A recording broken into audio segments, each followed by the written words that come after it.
Buy this, not that. Tools that just make sense, and some that don't.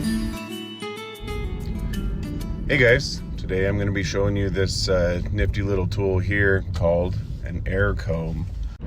Now, if you haven't heard of one of these, you're not the only one. I had never seen one used until I worked on diesel engines where airflow over the radiator is extremely important. You can see here that it operates just like a typical blowgun.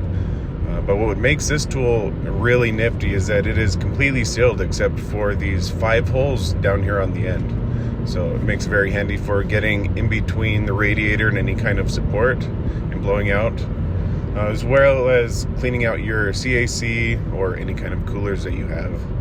You can see here compared to a typical blowgun, which is about a foot long assembled, this one is 40 inches. So it's pretty long, it's pretty handy, and will come in handy cleaning out any kind of cooler. The best thing about this tool is that it's relatively inexpensive. I bought mine for about 50 bucks on Amazon, and you can get longer and shorter options for more or less.